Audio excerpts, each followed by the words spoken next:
Hello, today with us is Devi Mohan.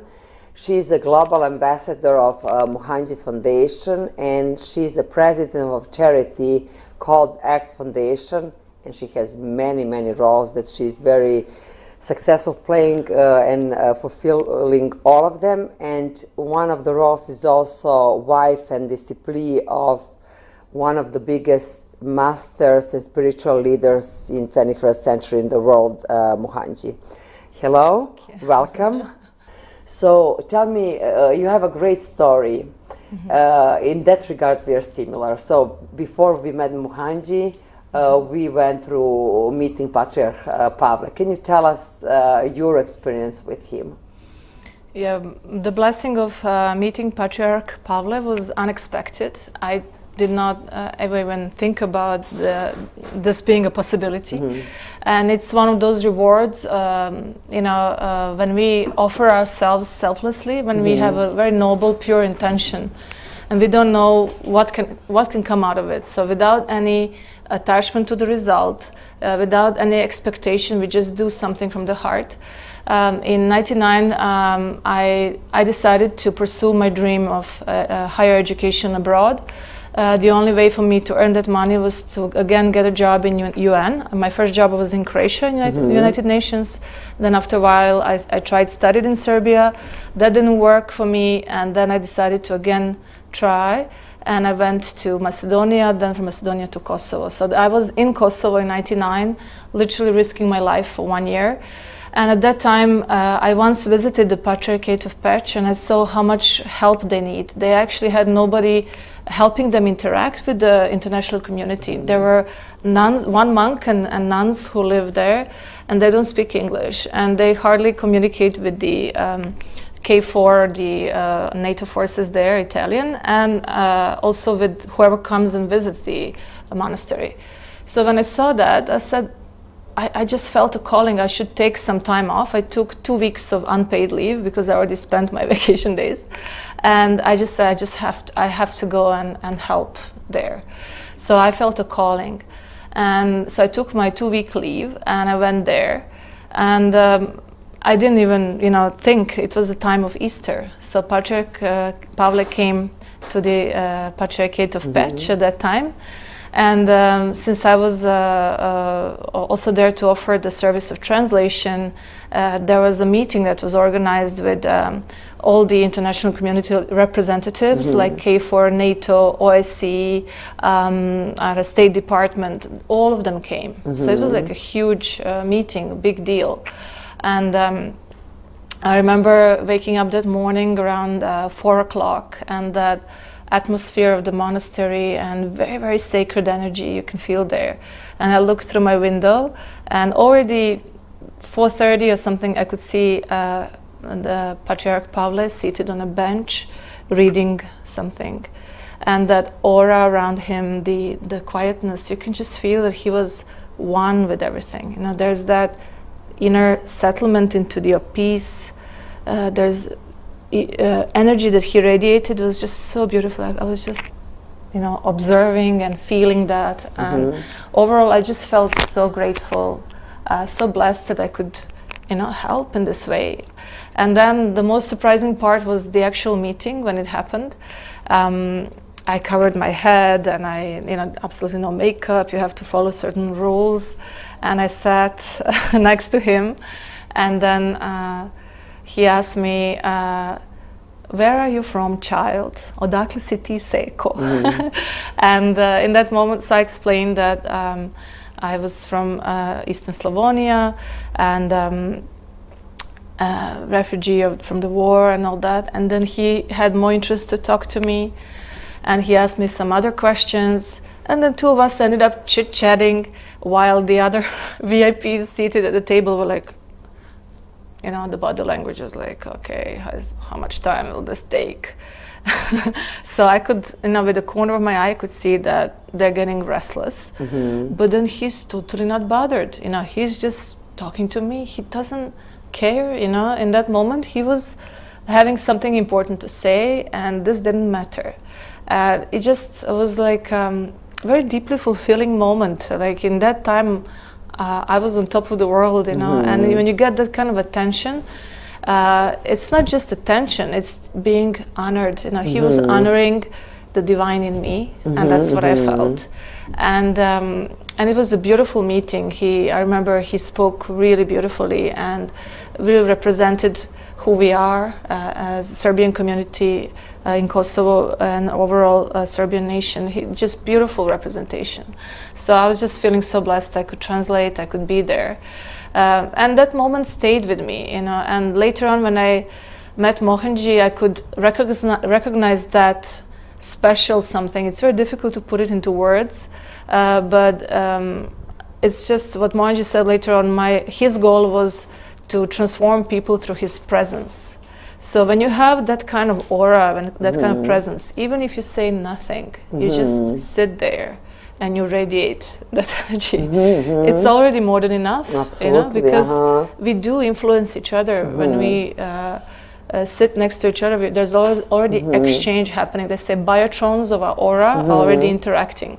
So you can really, when somebody has worked a lot to ground himself in that peace, the peace that cannot be disturbed with any kind of chaos outside, they stay rooted in that peace. It's very powerful. It's a huge thing. And we can all relate to that. Like even we can relate like someone who with a negative energy come in your house and they don't talk, they don't do anything, but they ruin the party. Yes. Even though there's 15 people, just one person like that. Yeah. So like we can relate on a both way, positive and negative energy, or someone comes, some great neighbor, you know, like and just talk regular talks and the whole house lights up, especially with people like Patriarch Pavle or Mohanji or people like in their rank. I want to ask you this: how did you forgive people that kicked you out of Croatia? I know that you do so much work in Croatia. I know that you don't judge anybody. I know that's my personal experience with you. I witnessed that. But when was the point that you forgot that? Well, I remember my shock when war started. I remember those moments how people, as if hit by some disease, you know, they started changing all of a sudden. I didn't even know I was Serbian, you know. I learned that because in school they ask you whether you cheer or support the Dinamo or Red Star. So that was the way to know whether you're Serbian or Croatian. And that was the time when I kind of jokingly mentioned to my dad that I kind of like blue color more, so it'll be Dynamo. And then my father, he understood. That's like a soccer clubs, right? Soccer clubs in ex-Yugoslavia. Yeah, and then my father understood what was the story behind this. So he said, it's time for you to understand that what this is about. And then he explained that we are Serbian. And I said, how can we be Serbians? And Serbs, we live in Croatia. Well, he said, well, ethnically we are Serbians. So that's the time I learned it. And it was like, you know, that Twilight Zone, no. Suddenly you enter into a whole new dimension. Then you look with different eyes. You start, as a child, you become immediately grown up, you know, because you need to know danger is there, and you need to be aware, you know, you cannot be just careless anymore. It's gone. The childhood is gone. And then there were stories of somebody being beaten up, like a father of my best friend was beaten up just because he was Serbian, and then we heard the rumor that my father is next on the list. So it's kind of started like that. And I could see neighbors with whom we lived so many years. Some of them just changed. Some of them stayed the way they were, and some of them just changed under the influence of this nationalistic talks on TV and so forth. So that was like a fascination for me. What makes you change? You know, what is it in human beings that just shifts you from one day you're one person, next day you're a completely different person? You know, so. That was one of the topics we were kind of digging deeper during into and looking into under a loop during my peace studies in America. But at that time you didn't realize that. You didn't have those thoughts as a kid. You didn't have those kind of contemplation of what happened to people. I had a question. No, I had a question. I had a question, but I didn't have the answer. Okay. So, then in America, when we were studying that, there were so many different examples from different countries and continents. And they spoke about this concept of alien other.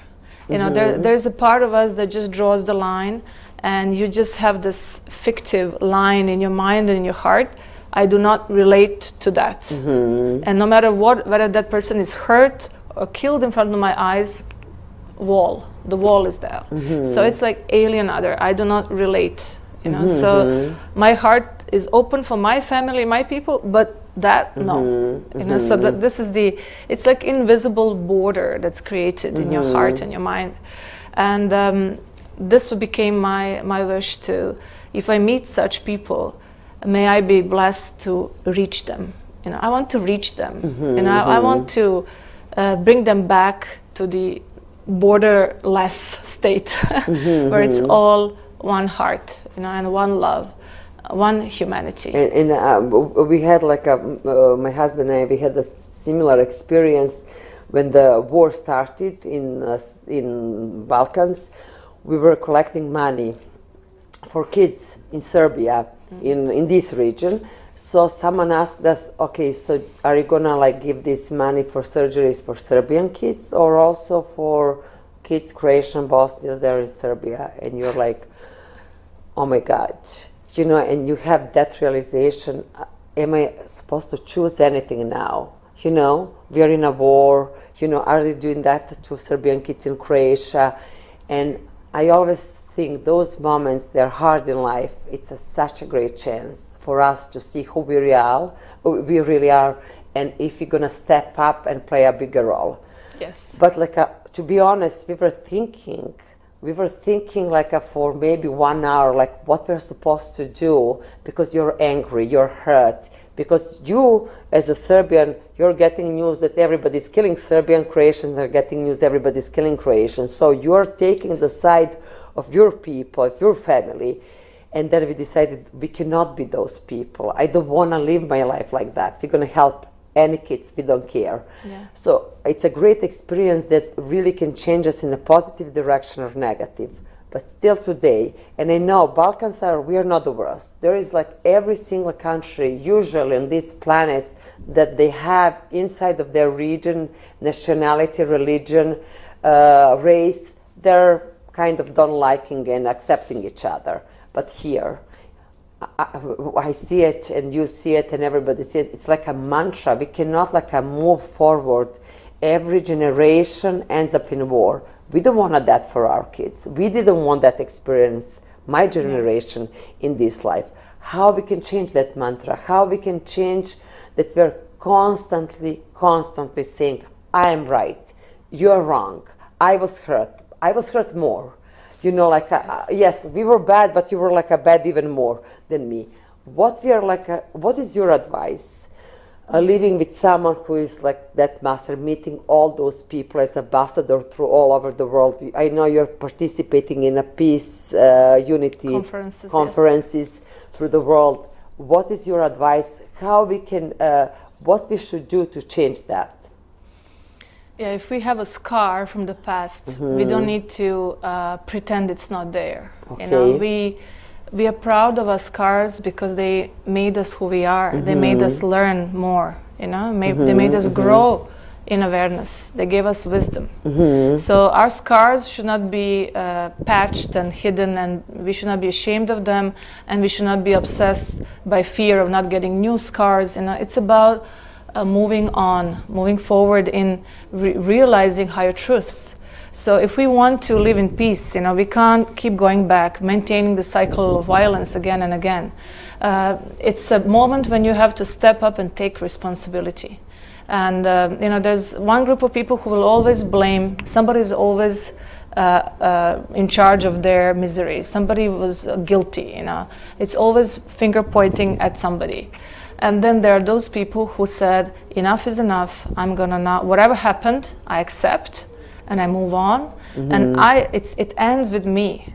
May this violence end with me. So when you say it doesn't take have to carry on. responsibility, you take responsibility for your own feelings, for your life. That kind of responsibility, right? You're talking about. Yeah, it's about which taking kind of responsibility. If you were like a refugee kid, kicked out of country, what is your responsibility? It's about what I can do now, taking responsibility for doing something, acting now in the present moment, that will at least change the way I feel, the way I radiate, the way I serve as an example to my children. Because you can say one thing to your children, and if you do something else, they will not learn from you. You have to walk the talk, you know. So you have to, if you believe in peace, if you believe that actually war has no meaning and it's never a solution, then we need to step up and we need to say that, okay, this conflict-driven way of thinking and acting ends with me.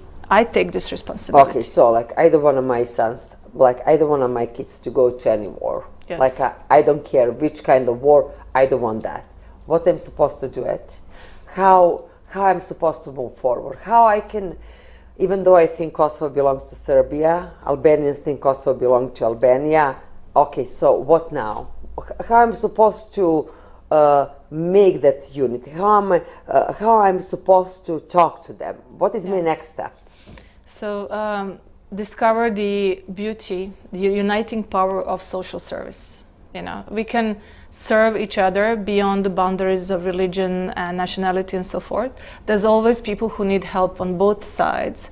And if exactly what you said, if you start doing something that's for the higher good and you don't discriminate, you know, if you just take that one step, adding value to society without discriminating, you know, that's already a huge step for peace. That's where you build the base. So you're telling me I go to Kosovo, I help Serbians and Albanians? Yes, both. Both. That's what Gandhi did, right? Yeah. Like we have so many examples of people that we celebrate in a different levels through history, spiritualism, as a great examples that literally they did that in their lifetime. So we can do that. I don't need to be Gandhi, I as Anna, and everybody can do that, right? Yeah. Even though I don't agree with them, right? I don't agree, but I go and I do that because that is going to change my mind. That's what you're telling me. And adding value to society, right? And it's also about focusing on the positive and building the bridges. I remember when I was working for UN in Kosovo, there was one young man who invited me for his wedding. I think his father used to be one of the ministers during former Yugoslavia or something like that. And we spoke and he said, you know, my wedding is tomorrow, would you like to come?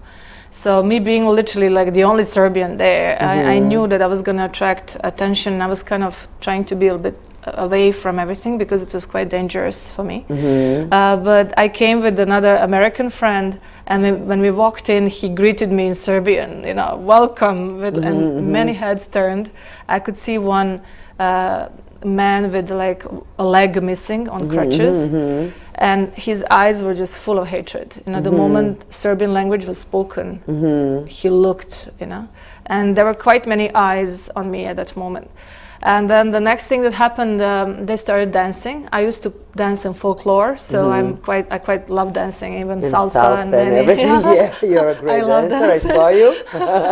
So that time I observed, you know, we have this dance in a circle, kolo. So their steps are very similar to Serbian, you know, and I just picked it up quite fast. And then I stood up and I started dancing with them. And that changed the vibration, you know. So it was just a dance, but it was not just a dance. I learned their dance, you know. So you make a step to break this barrier of alien other, you know. You learn something from there. You hear their story. You open up to hear a different interpretation of maybe the same event. You know, you realize that if I suffer, they also suffer. You know, we try to find that with an open heart, without prejudice, without deciding anything in advance. You just listen. You offer. You know, you make that bridge, and without expectation, and then see what happens. So for me, it was just that one dance. It changed. Like there were no more eyes looking at me with hatred. So the conclusion of today's talk is definitely what you want to have in your life, give to the world, and you're gonna get it in your life too. Definitely. Okay, thank you. Thank you, Anna.